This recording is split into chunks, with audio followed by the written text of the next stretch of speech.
नमस्कार दोस्तों, स्वागत है आपके अपने YouTube चैनल संस्कृत अड्डा पर। दोस्तों, आज की जो वीडियो इसमें हम करने वाले हैं आपका हरियाणा में जो टीचर एलिजिबिलिटी जो टेस्ट है टीजीटी पीजीटी 2024 वाला, जिसका दिसंबर के लास्ट में या फिर जनवरी के पहले हफ्ते में होने की संभावना है।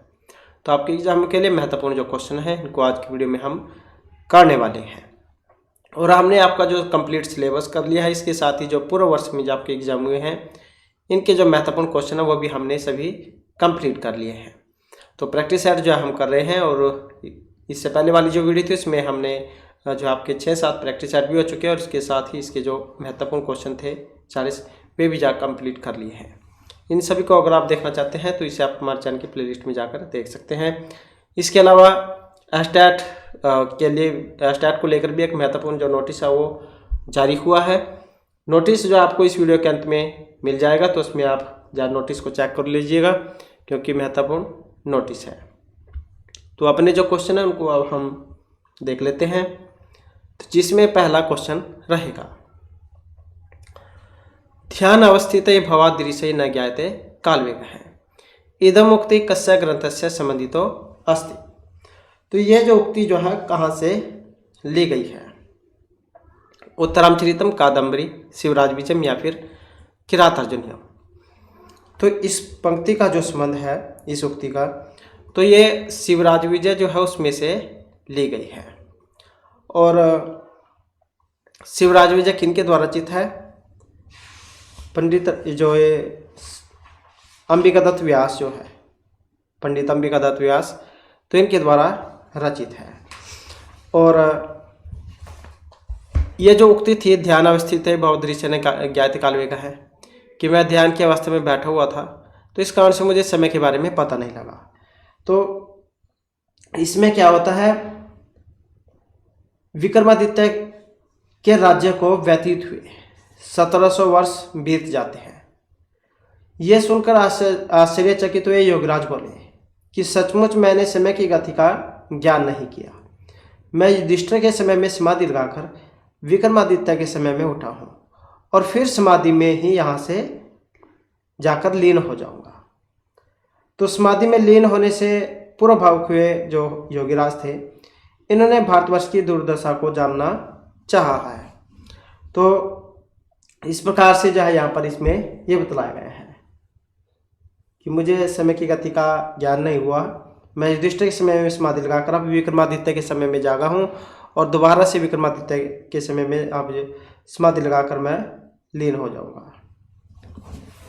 तो शिवराज विजय जो उसमें से आई है।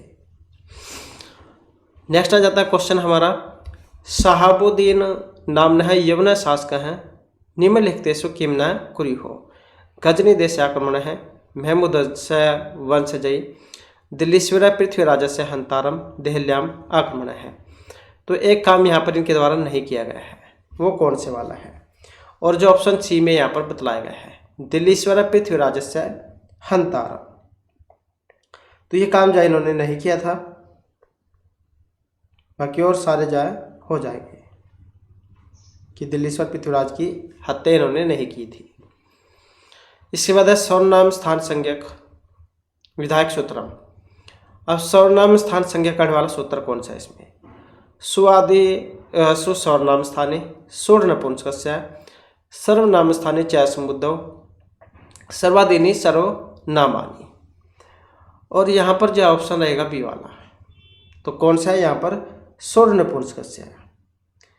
तो सर्वनाम संज्ञा करने वाला सूत्र है नपुंसक लिंग को छोड़कर, मतलब पुल्लिंग एवं स्त्रीलिंग में सुट मतलब सु औ जस अम आउट, इन प्रत्ययों की सर्वनाम स्थान संज्ञा होती है। तो सुठ मतलब सु औ जस अम आउट, ये वाले, तो इनकी सर्वनाम स्थान संज्ञा होती है। कितने होते हैं ये? 5। तो ऑप्शन हो जाएगा बी वाला। इसके बाद आ जाता है इद्द्वे द्विवचनम, प्रातिपदिक परिगृह है सुप या तदित। तो ये क्या करता है? इद्द्वे द्विवचनम तो पहले भी बहुत बार आ चुका है, अब तो आपके सारे याद भी हो चुके होंगे यहाँ पर। तो परिगृह संज्ञा जो है करता है, किसकी करता है?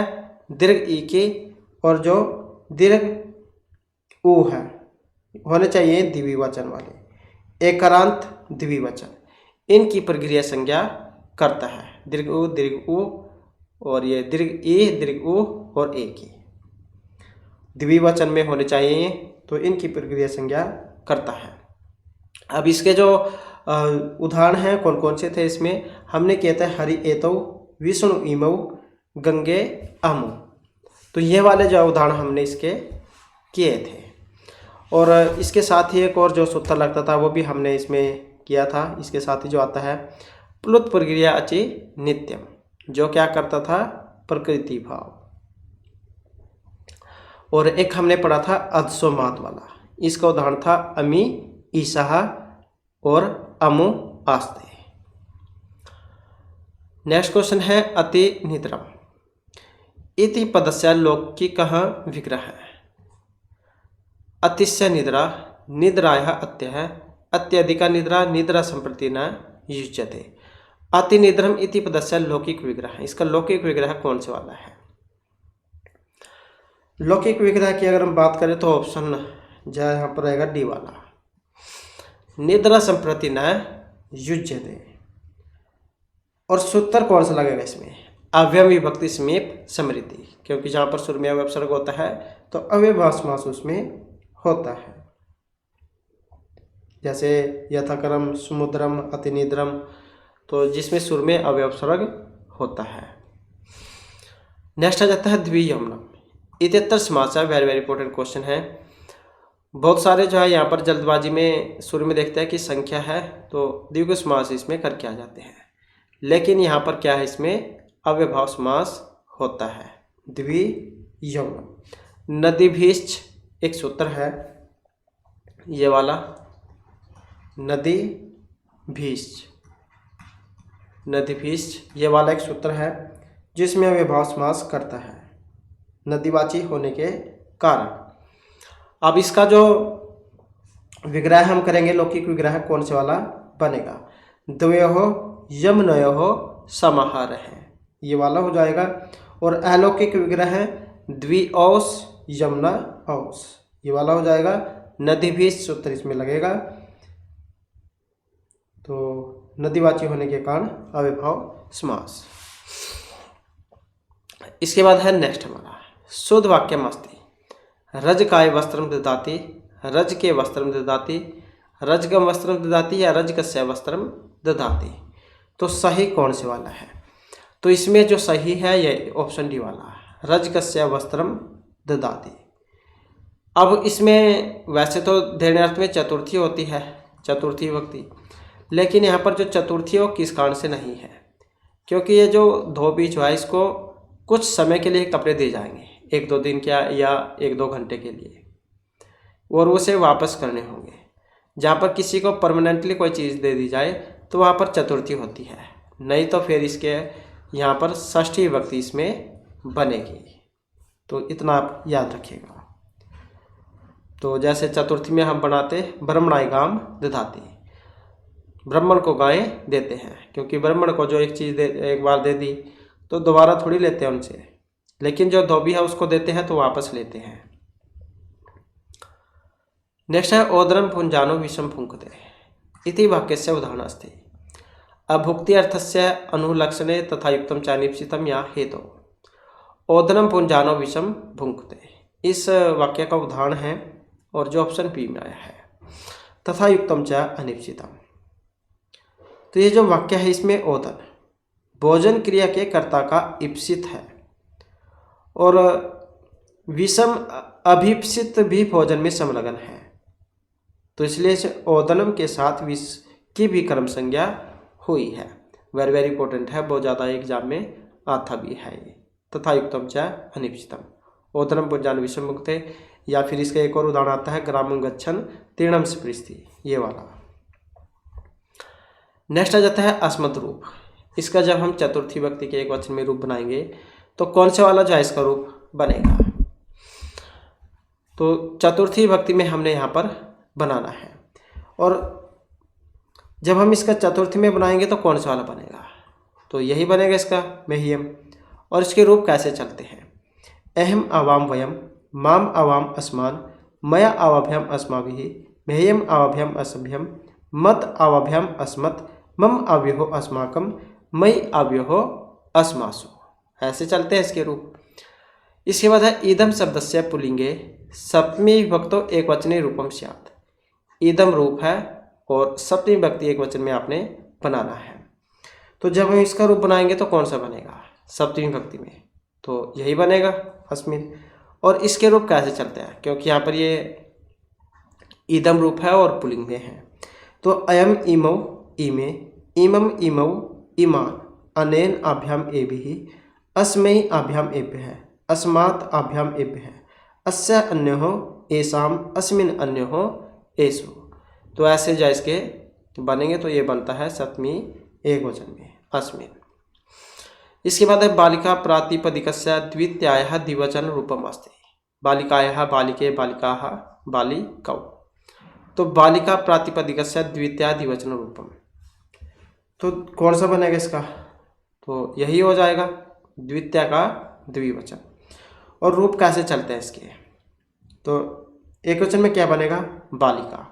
तो अगर इसके यहाँ से विसर्ग हटा दें तो ये एकवचन वाला बन जाता है बालिका, बालिका। और ये द्विवचन में बालिका बालिके बालिकाः, और इसके पीछे अगर हम विसर्ग लगा देते हैं तो ये बहुवचन में है। तो बालिका बालिके बालिकाः, बालिकां बालिके बालिकाः, बालिकया बालिकाभ्यां बालिकाभिः, बालिकायै बालिकाभ्यां बालिकाभिः, बालिकायै बालिकाभ्यां बालिकेभ्यः, बालिकायाः बालिकाभ्यां बालिकाभ्यः, बालिकायाः बालिकयोः बालिकानां, बालिकियां बालिकयोः बालिकासु, हे बालिके हे बालिके हे बालिकाः। तो इस प्रकार से जो है यहाँ पर इसके रूप चलते हैं। नेक्स्ट आ जाता है डबल लाइन। 99वां जो है इसको हम संस्कृत में अगर लिखना हो तो इसे कैसे लिखेंगे, तो क्या लिखा जाएगा इसे नव नवति। तो एक बार ये एग्जाम में आए हुआ भी था, तो कैसे लिखा जाएगा नव नवति। तो ये हर्षव ई जो छोटी इसमें आएगी। कई बार क्या है एग्जाम में दीर्घ ई दे देते हैं, तो ये आप याद रखिएगा। और इसे क्या कहा जाएगा 90, ये 80 हो जाएगा और ये 9 है। नेक्स्ट आ जाता है आसन भविष्यस्य कृते प्रयुक्त भवति। तो जैसे लकार हैं कितने होते हैं 10 लकार होते हैं, और 10 लकार ये कौन कौन से हैं, लट लिट लुट लिट लेट लोट लंग लिंग लुंग लिरिंग, तो ये वाले होते हैं। अब ये जो आसन भविष्य इसमें किस लकार का प्रयोग होता है, तो आसन भविष्य जो है इसके लिए हम लिट लकार जो है इसका प्रयोग करते हैं। और लिट लकार के लिए हम प्रोक्ष भूत का प्रयोग करते हैं, मतलब जो पहले हुआ हो। और लुट लकार भविष्य अंधतन के लिए हम प्रयोग करते हैं। लंग लकार भूतकाल के लिए हम प्रयोग करते हैं।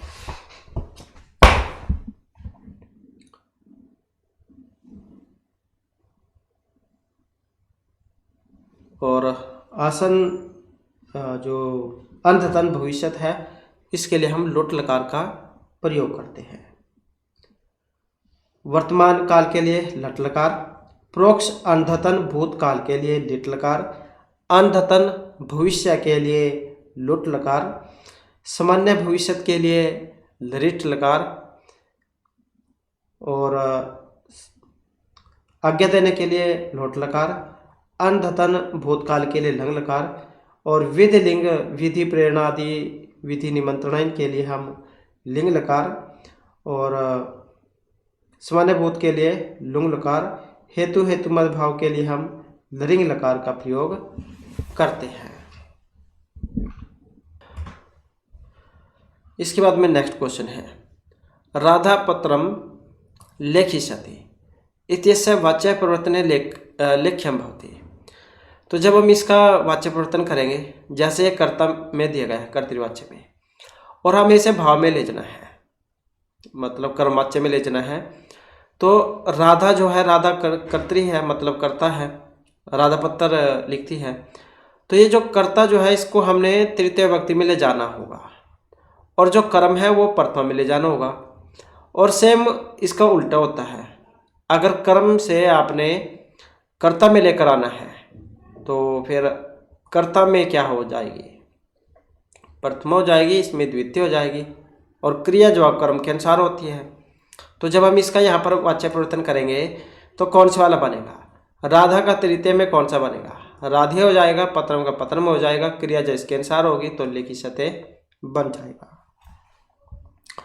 तो यही बनेगा फिर इसका कर्तृवाच्य से कर्मवाच्य बनाने पर कर्ता में तृतीय विभक्ति, कर्म में प्रथमा विभक्ति एवं क्रिया कर्म के लिंग वचन और पुरुष के अनुसार होती है। नेक्स्ट आ जाता है किम करवाणी इति वाच्यस्य किम अर्थ है। मैं तुम्हारे लिए क्या कर सकता हूँ, तुम मेरे लिए क्या कर सकते हो, तुम्हें क्या करना है, मैं तुमसे करवाता हूँ। किम करवाणी ते, इसका मतलब क्या है यहाँ पर, इसका जो अर्थ है ऑप्शन ए वाला, मैं तुम्हारे लिए क्या कर सकता हूँ। किम का मतलब अर्थ यहाँ पर कौन, नपुंसकलिंग प्रथमा विभक्ति एक वचन से है। करवाणी जो है लोट लकार उत्तम पुरुष में बना है, ते जो तब बनता है षष्ठी एक वचन में, युष्मत में बनता है। तो किम करवाणी थे का मतलब यहाँ पर मैं तुम्हारे लिए क्या कर सकता हूँ। नेक्स्ट है मैं यश नहीं चाहता हूँ, इति वाक्य से संस्कृत अनुवाद है भवती। तो इसका जब हम अनुवाद करेंगे तो कौन सा बनेगा, तो यही हो जाएगा इसका, यश अहम न लिप्सामि, मैं यश नहीं चाहता हूँ। मैं मतलब अहम, यश है यश, नहीं न चाहता हूँ लिप्सामि, तो मैं यश नहीं चाहता हूँ। नेक्स्ट आ जाता है कर्तृवाच्य कर्म कस्मिन विभक्ति प्रयुक्त है। कर्तृवाच्य का जो कर्म है वो होता है प्रथमा द्वितीय तृतीय चतुर्थी में, किस में होता है, तो किस में होगा, द्वितीय में। किस में कर्तृवाच्य की बात हुई है यहाँ पर, अगर कर्म की होती है तो प्रथमा में होता, अगर कर्तृ है तो किस में होगा, द्वितीय में। कर्तृ में कर्ता में कौन सी होगी, कर्ता में प्रथमा हो जाएगी, कर्म में द्वितीय हो जाएगी। और अगर जब इसे कर्म में बनाना हो तो इसमें क्या है, कर्ता में तृतीय हो जाएगी, कर्म में प्रथमा हो जाती है। नेक्स्ट है न जाने भोक्तारम किम इह सम उपस्थास्यति विधि केन छंदसा विनिर्मितोयम श्लोक है। ये क्या है, कंप्लीट श्लोक है जिसके अंदर से लाइन यहाँ पर ली गई है। अनगरातम पुष्पम किसल्यम उन्नूनम करुह रना विद्यम रत्नम मधु नव नम अस्वादित रसम अखंड पुण्य नाम फलम ईश तद्रूपम अलगम न जाने भोक्तारम कम इह सम उपस्थास्यति विधि। तो इस प्रकार का है। और न सूंघा गया फूल है, तो इस प्रकार का ये श्लोक था। और छंद कौन सा है इसमें, मंदक्रांत शिखरणी हिरणी या सनगदरा। तो छंद की बात करें तो इसमें शिखरणी जो छंद है इसका प्रयोग हुआ है। अब शिखरणी हमने छंद किया था, तो कितने जो है इसमें अक्षर होते हैं शिखरणी छंद में। तो शिखरणी छंद की अगर हम बात करें तो रसय रुद्र छिन्ना यमन से बलाग है शिखरणी। हमने पढ़ा था रस में छठे प्रयति और रुद्र में 11वें प्रयति होती है। तो कितने होते हैं, 17। तो कितने होते हैं, 17 वर्ण इसमें होते हैं। तो यह है शिखरणी छंद। आदि वर्ण कौन सा होता है इसका, यगण इसका आदि का वर्ण होता है। यगण, यगण मगण नगण सगण भगण लघु गुरु। नेक्स्ट आ जाता है खंड काव्य मस्ती। 10 कुमार चरितम मेघदूतम नलचंपू या किरात अर्जुनियम। खंड काव्य। अब यहाँ पर खंड काव्य है तो कौन से वाला खंड काव्य इसमें, तो मेघदूतम। ये तो खंड काव्य दिया गया होगा एग्जाम में, या फिर गीति काव्य इसमें दिया गया होगा। लघुत्री के अंतर्गत आता है। और कहीं कहीं पर आपको 121 या 115 श्लोक आपको देखने को मिल सकते हैं, क्योंकि अलग अलग जो आचार्य हुए हैं उन्होंने अपने अनुसार अलग अलग बताए थे। तो इनमें से कोई ना कोई आपको देखने को मिलेगा। महर्षि कालिदास के द्वारा रचित है, श्रृंगार वियोग रस इसमें रहेगा। उपजीव्य काव्य इसका जो है रामायण है। और मंदाक्रांत छंद का प्रयोग इसमें हुआ था। इसके बाद मेघदूत यक्षः वस्ति कुत्र वर्तते मानसरोवरे मालभूमो हिमालय रामगिरो। तो मेघदूत में जो यक्ष रहते थे, अब कहाँ पर रहते थे, तो इसमें जो है ऑप्शन कौन सा बनेगा, यही बनेगा रामगिरो, क्योंकि जो धनपति कुबेर जो है वो उन्हें श्राप दे देते हैं 1 साल के लिए। तो फिर कहाँ पर रहते हैं, रामगिरी पर्वत पर रहते हैं। नेक्स्ट है हितम मनोहारी च दुर्लभम वचः है कस्य ये मुक्ति है युधिष्ठिरस्य वनेचरस्य द्रौपदी या अर्जुनस्य। हितकारी और मनोहर वचन जो दुर्लभ होते हैं, क्योंकि इस संसार में सभी जो अपना मतलब निकालने में रहते हैं कि मेरा काम बनता भाड़ में जाए जनता, बस अपना काम होना चाहिए और दूसरों का हो ना हो कोई नहीं या दूसरों के बारे में सोचता है। तो ऐसे बहुत ही कम आपको देखने को मिलेंगे जो दूसरों के बारे में अच्छा सोचते हो कि इसका भी भला होना चाहिए।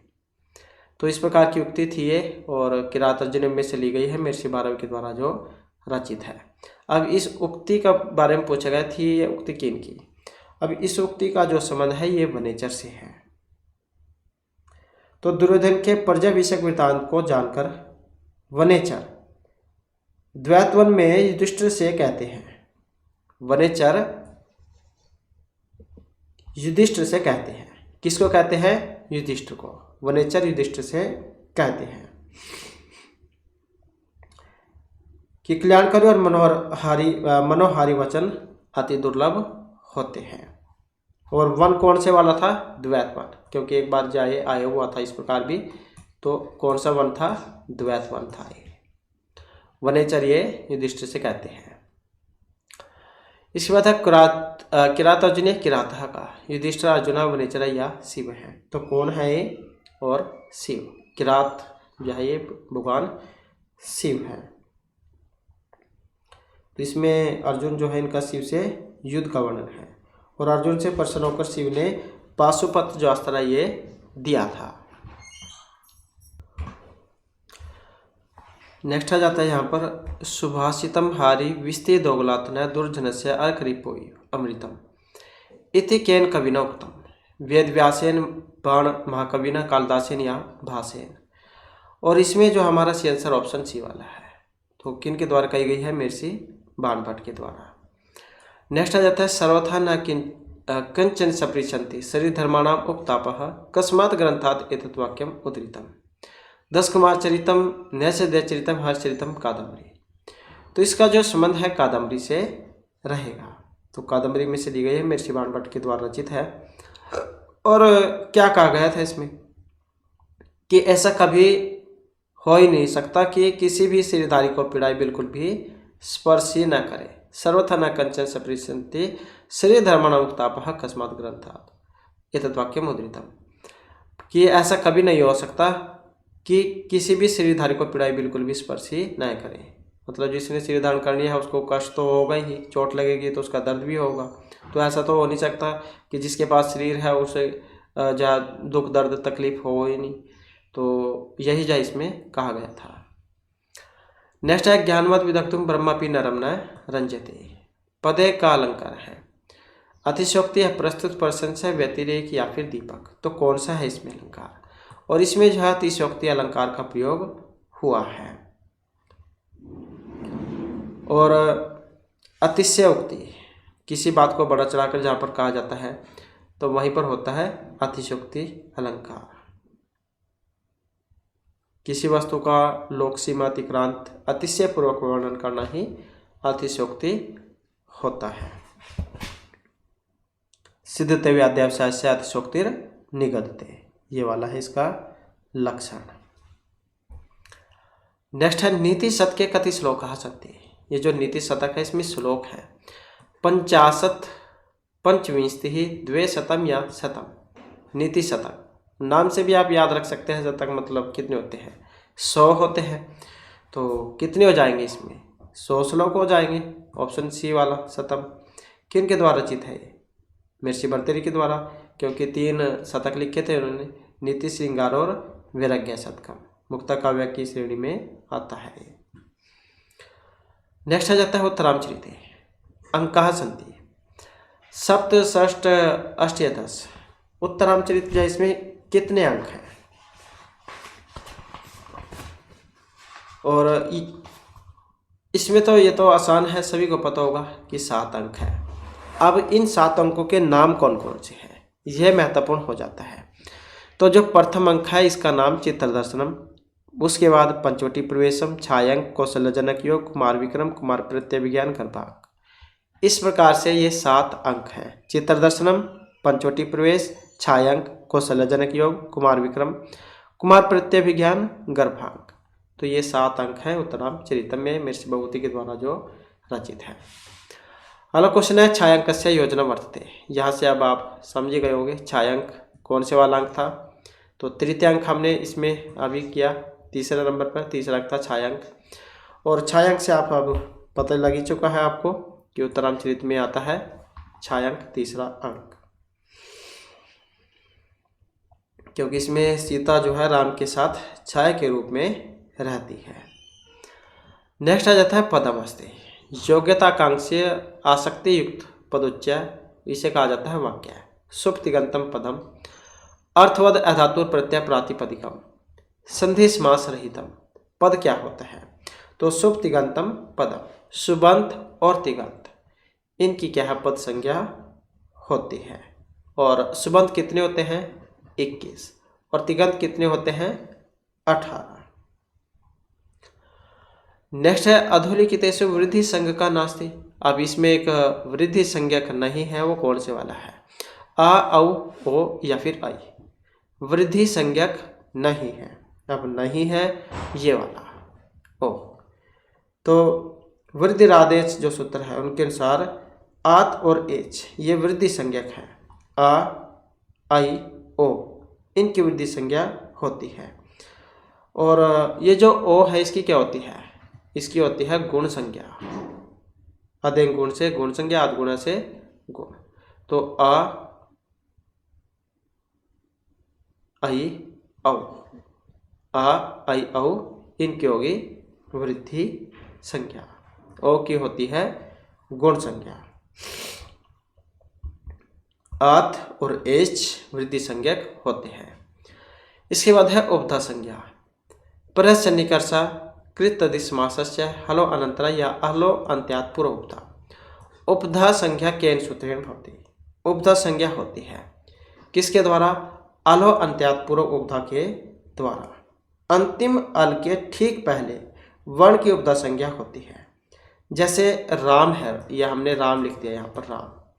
अब जब हम इसका वर्ण विच्छेद करते हैं तो कैसे बनता है? र, आ और माँ और आ ऐसे ही बनता है। तो ये जो माँ है, माँ की उपधा संज्ञा होगी अलो अंत्यात् पूर्व उपधा, अर्थात अंतिम अल के ठीक पहले वर्ण की उपधा संज्ञा होगी। नेक्स्ट है पर रूप संदेह उदाहरण अस्ति। परारस्थी उपैति प्रेजते या उपैदित, वेरी वेरी इंपॉर्टेंट यहाँ पर क्वेश्चन है ये पररूप संधि। अब पररूप संधि जो होगी किस कौन से की है? इसकी प्रेजते की। और हमने इसमें सूत्र भी पढ़ा था इसका, आपके याद भी आ चुका होगा अब तो कि कौन सा वाला जो सूत्र है यहाँ पर इसमें लगा था। तो हमने इसमें 2 उदाहरण आपको बताए थे, कौन कौन से? प्रेजते उपौस्थी वाले, जिसमें एंग की पररूपम सूत्र लगा था, पररूप उसने किया था। और इसके अलावा पररूप के और उदाहरण बताए थे, स्कंदो, करकंदो, मनीषा, पतंजलि वाला, ये भी पररूप संधि में ही बना है। और इसके अलावा जो प्रारस्थी है ये वाला, प्र प्लस में रिस्थि प्रारिस्थि, उप प्लस में रिस्थि उपारस्थि, इसमें जो सूत्र है उपसर्गादिरिति धातु, ये लगता है उपसर्गादिरिति धातु प्रारस्थी और उपरिस्थि में उपसर्गादिरिति धातु। और क्या करेगा? ये वृद्धि करेगा, तो वृद्धि करता है वो आप याद रखिएगा।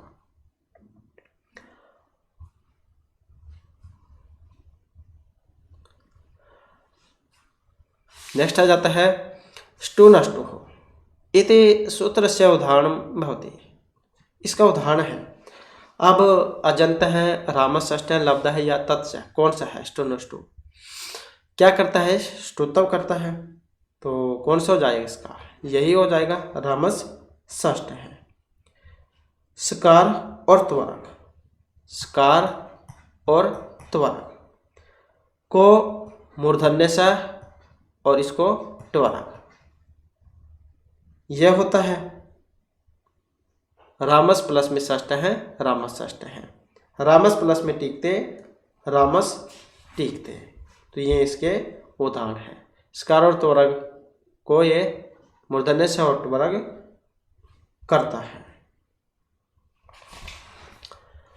नेक्स्ट आ जाता है नित्य नपुंसकलिंग एक वचन में समास है भवति।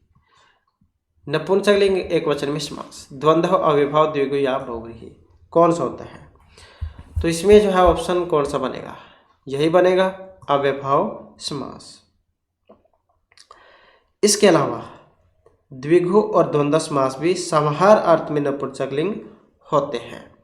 द्विगु और द्वंद्व, द्विगु और द्वंद्व समाहार अर्थ में नपुंसकलिंग में होते हैं।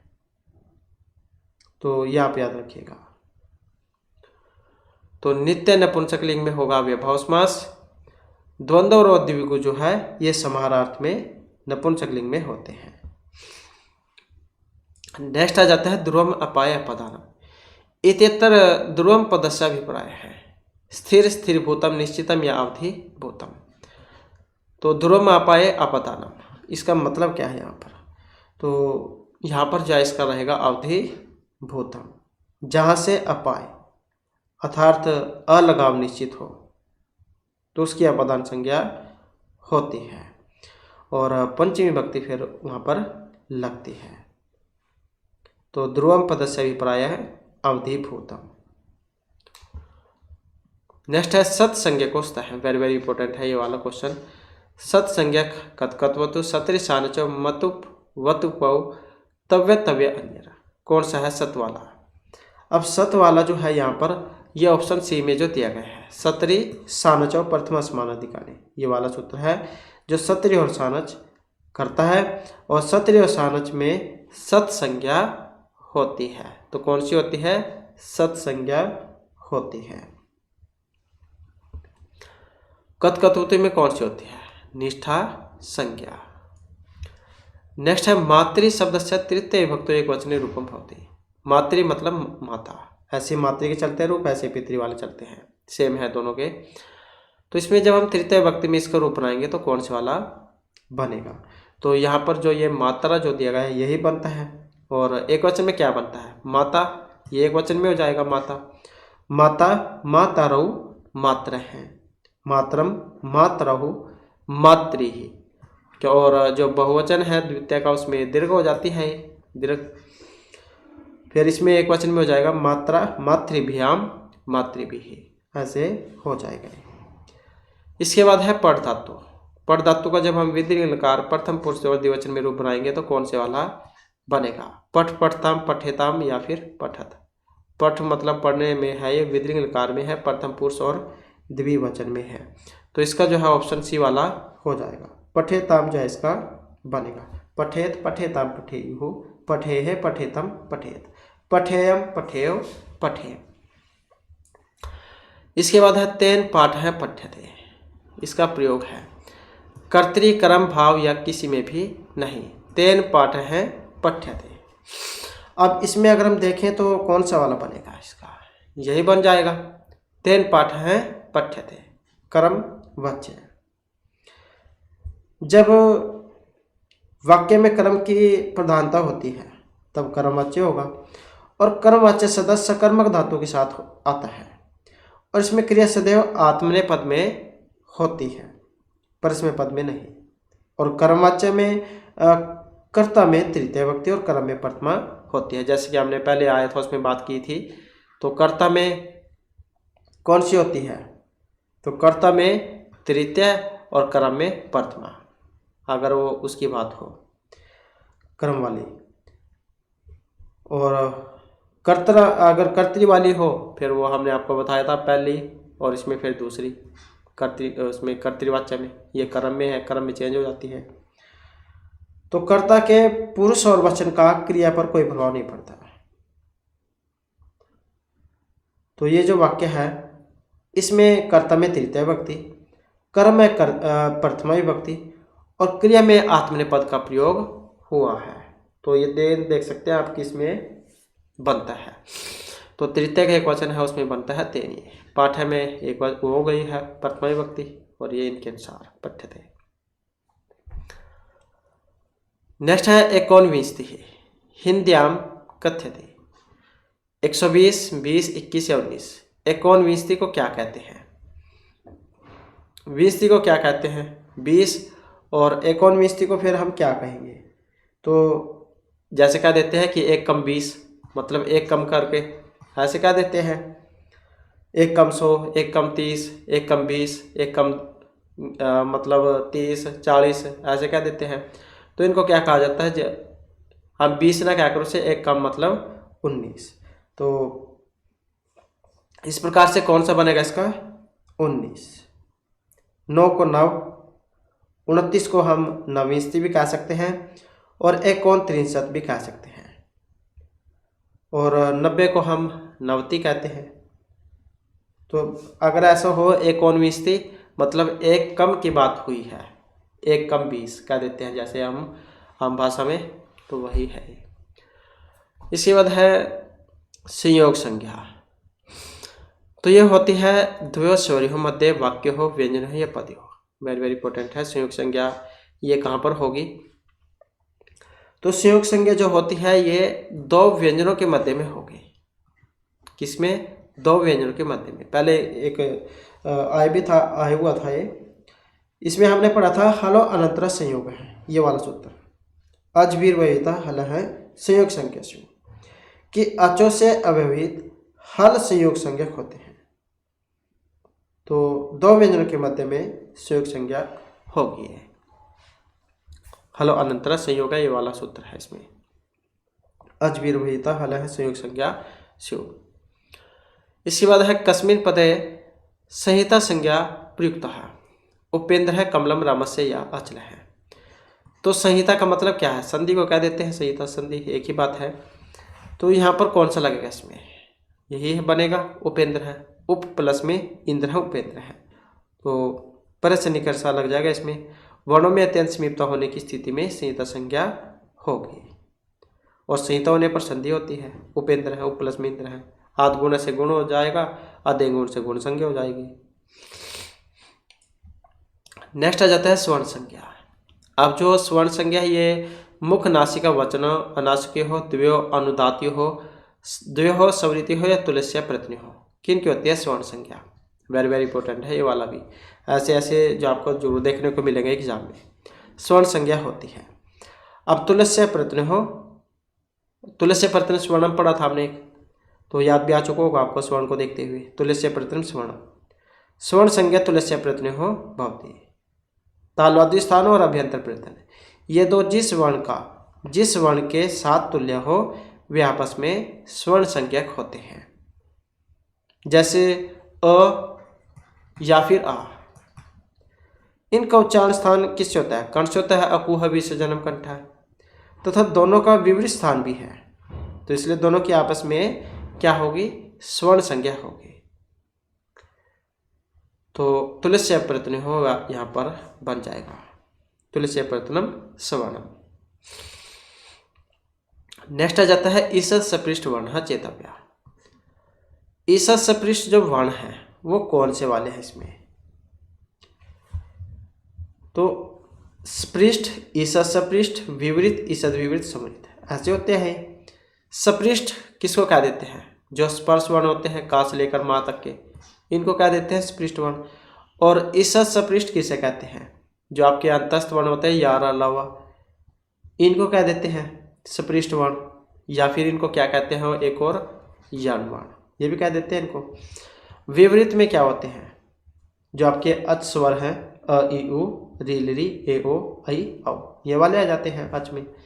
और ईसद विवृत में कौन सा आएंगे? जो आपके सल वर्ण होते हैं, सल वर्ण, ऊषण वर्ण कह देते भी हैं इनको, ऊषण भी कह देते हैं, या कई बार तो जाइए सल पूछ ले जाता है ऊषण, क्योंकि ऊषण तो बहुत ही कह सकते हैं आप एक छोटे बच्चे वाला शब्द है ऊषण वर्ण, क्योंकि शुरू से ऊषण वर्ण ही पढ़ते आ रहे हैं।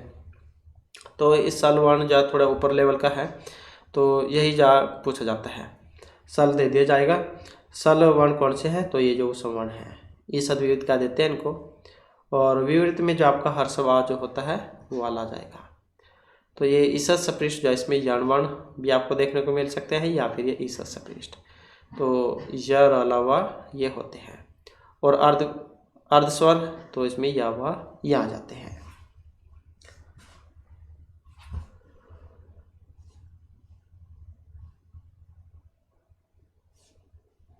नेक्स्ट आ जाता है मध्वरी। मध्वरी शब्द संहिता संज्ञा को वर्णता है। अब इसमें संहिता संज्ञा कौन से है, क्या संधि विच्छेद होता है इसमें, कौन सा सूत्र लगता है इसमें, तो कौन सी संधि से लिया गया है, अच संधि में से आया है। मधु प्लस में अरि, मधु में उ और अरि में अ, तो इनकी होती है संहिता संज्ञा, अ और उ की। ये जो सूत्र है वो इनमें लगता है।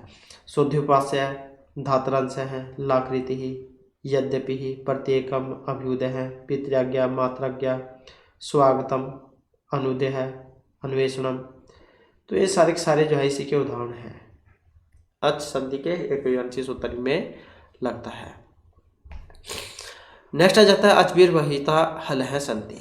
संयोग संज्ञा है, पद संज्ञा का, महाप्राण संज्ञा का या फिर स्वर्ण संज्ञा का। अजभीर वहिता हल है संधि। अब इसमें कौन सा लगेगा, तो यहाँ पर देखिए तो जो है ऑप्शन आएगा ए वाला। इसमें अजभीर वहिता हल है संयोग संज्ञा है स्यु, तो हलो अनंतर संयोग ये इसमें लगेगा। अजभीर वहिता हल संयोग संज्ञा स्यु मतलब अचों के व्यवधान से रहित वर्णों की संयोग संज्ञा होगी। अचों के व्यवधान से रहित हो सकता है, यह बीच में से पूछ ले जाए रहित या फिर सहित, तो ये रहित है, मतलब इसको छोड़कर अचों के व्यवधान से रहित वर्णों की संयोग संज्ञा होगी। तो ये आप याद रखिएगा। इसके बाद है लघु सिद्धांत कौमुदी केन कृता। पाणिनि, पतंजलि, भट्टोजी दीक्षित या वरदराज दीक्षित। लघु सिद्धांत कौमुदी। अब लघु सिद्धांत कौमुदी किन के द्वारा रचित है, तो ये जो वरदराज दीक्षित जो है इनकी है ये लघु सिद्धांत कौमुदी। पतंजलि का महाभाष्य है, पाणिनि की अष्टाध्यायी और भट्टोजी दीक्षित जैन का जो सिद्धांत कौमुदी जो है वो वाली है।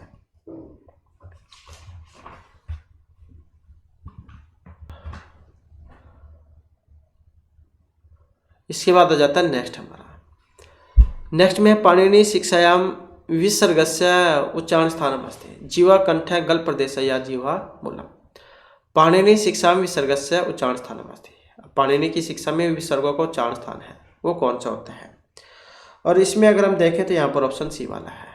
तो हमने इसमें पढ़ा था कुह विसर्जनम कंठ है, तो वही है ये, सिर्फ क्वेश्चन को घुमा फिरा कर पूछा गया है। तो पाणिनि शिक्षा में विसर्ग का उच्चारण स्थान कंठ को बतलाया गया है। पाणिनि के द्वारा क्या रचित है, अष्टाध्यायी रचित है। कितने अध्यायों में है, 8 अध्यायों में है। और प्रत्येक अध्याय में कितने पाद हैं, 4 पाद हैं प्रत्येक में। सूत्र कितने हैं, 4000 सूत्र है। प्रथम सूत्र कौन सा है, वृद्धि रादेज, वृद्धि रादेज, ये इसका प्रथम सूत्र है। लास्ट वाला कौन सा, अह, ये लास्ट का है, ये पहले नंबर का है और ये अंतिम है। नेक्स्ट है सर्वनाम स्थान संज्ञक प्रत्यय कति। सर्वनाम स्थान संज्ञक है सप्त, नव, चत्वारा या 5। कितने होते हैं सर्वनाम स्थान संज्ञक प्रत्यय। अब इसमें अगर हम देखें तो यहाँ पर हमारा सी आंसर जो ऑप्शन डी वाला बनेगा। तो अब ये शुरू में भी आया हुआ था, एक हमने पढ़ा था सु औजस अम आउट, सूट वाला पढ़ा था जो हमने, सूट वाला, तो वही है। 5 ये होते हैं सु औजस अम आउट, तो ये होते हैं 5। कई बार तो ये दे दिए जाते हैं, कई बार वैसे ही पूछ लिया जाता है। नेक्स्ट है स्वर्ण संख्या सूत्रम अस्ति। अकस्मण दीर्घ है, अनुदित, तुलस्य प्रथम या री वर्णम इत्थस्वर्णम वाच्यम। अब इसमें देखें तो यहाँ पर ऑप्शन सी वाला है, तुलस्य प्रथम सवर्ण। री और ली की स्वर्णता होती है, मतलब इनकी स्वर्ण संज्ञा होती है। तो यही जो हमारे आज की क्लास पर महत्वपूर्ण क्वेश्चन थे। नेक्स्ट वीडियो की इसमें आपके लिए नए जो महत्वपूर्ण क्वेश्चन हम लेकर आएंगे। और दोस्तों हमारे साथ अंत बनाने के लिए धन्यवाद।